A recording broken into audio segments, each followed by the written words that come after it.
आपली अस्मिता मारण्याचा प्रयत्न होतोय, आपल्या भाषेवरती आक्रमण होतोय. मग आता तुम्ही विचाराल आपल्या विरुद्ध कोण आहे? विरुद्ध कोण आहे ते तुम्हाला माहिती. गद्दार आहे तो भाग वेगळा, पण ती जी वृत्ती आहे ही वृत्ती गद्दारीची वृत्ती आहे. आणि या गद्दार वृत्तीचा पराभव करण्यासाठी मला इथून सरिताताई नगरसेविका म्हणून निवडून आलं पाहिजे.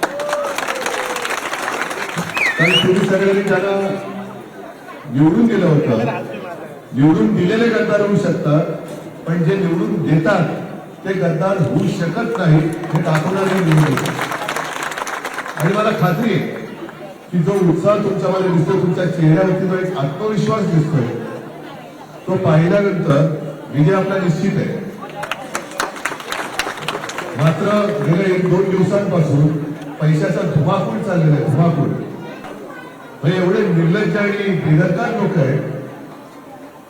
सगळ्यांच्या सोशल मीडियावरती आलं असेल. काल ठाण्यात गेलो होतो, तिथे सुद्धा आपल्या आणि मनसेच्या उमेदवारांना ऑफर केल्या गेल्या होत्या.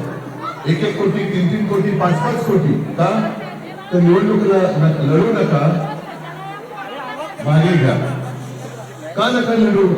तुम्ही जर का कामं केली असतील तर या ना, आम्ही केलेली कामं घेऊन लोकांसमोर आलो आहोत, तशी तुम्ही जर का काही कामं, म्हणजे त्यांनी जर का काही कामं केली असतील तर ती सांगा. पण सांगण्यासारखं काही नाही, पण वाटण्यासारखं भरपूर आहे.